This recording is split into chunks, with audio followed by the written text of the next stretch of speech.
पूनम दो भाई बहन थे। पिता की मृत्यु के बाद पूनम का भाई ठाकुर साहब के यहाँ काम करने लगा। कभी कभी पूनम भी साथ में चली जाती थी। पूनम बहुत खूबसूरत लड़की थी। एक बार की बात है, गर्मियों का मौसम था और गांव में अनाज की कटाई हो रही थी।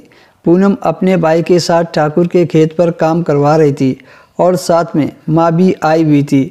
उसी दिन ठाकुर अपने खेत पर चक्कर लगाने के लिए खेत पर आए और पूनम की माँ से कहने लगे, चाची कैसी तबीयत है तुम्हारी? माँ ने कहा, अब पहले से ठीक है। पर पूनम ने गौर किया कि ठाकुर तो पूनम को तिरछी निगाहों से देख रहा था। पूनम की माँ से बोला, ये लड़की कौन है?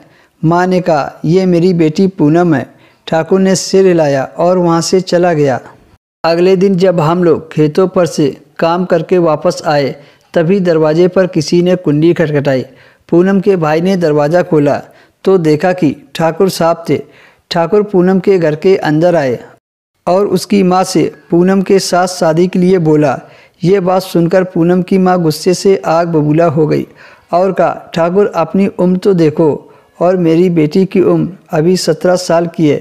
पूनम की माँ ने ठाकुर को साफ मना कर दिया। ठाकुर उस वक्त तो चला गया, पर वह बार बार शादी के लिए बोलता रहा। एक दिन पूनम के भाई की लड़ाई ठाकुर के आदमी से हो गई तो ठाकुर ने पूनम के भाई को गोली मार दी। अब तो पूनम पर दुखों का पहाड़ टूट पड़ा और पूनम की माँ अपने बेटे के गम में बिस्तर पर जा लगी। कुछ ही दिनों के बाद पूनम की माँ भी चल बसी। अब पूनम घर में अकेले रह गई थी। उसको हर पल डर लगा रहता था कि कहीं ठाकुर के आदमी ना आ जाएं और उसे उठाकर ले जाएं। एक रात जब पूनम घर पर सो रही थी तो ठाकुर के आदमी आए और पूनम को धमकी देकर गए कि अगर तुमने ठाकुर से शादी नहीं की तो ठाकुर तुम्हें जान से मार देंगे। इस डर से पूनम ने गांव छोड़ने का प्लान बनाया। एक दिन वह चादर ओढ़कर बस स्टॉप पर पहुंच गई। बस तो नहीं आई, पर ठाकुर की गाड़ी वहां पर आ पहुंची। ठाकुर ने पूनम को पहचान लिया और गाड़ी रुकवा दी। ठाकुर पूनम के पास पहुंचे और कहा, कहाँ जा रही हो मेरी चमक छल्लो? चलो तुमको हम ले चलते हैं। ठाकुर ने पूनम को अपनी गाड़ी में बैठाया और वो फार्म हाउस ले गए। वहाँ पर कई कमरे थे।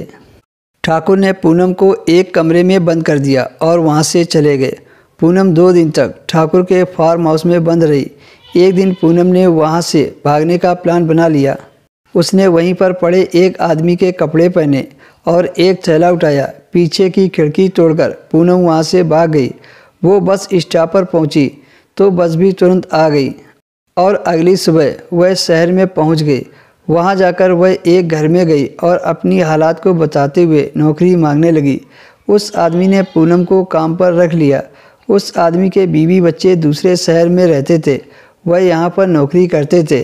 धीरे धीरे पूनम को वहाँ काम करते 3 महीने हो गए और एक दिन उस आदमी ने पूनम से शादी करने की बात कर दी।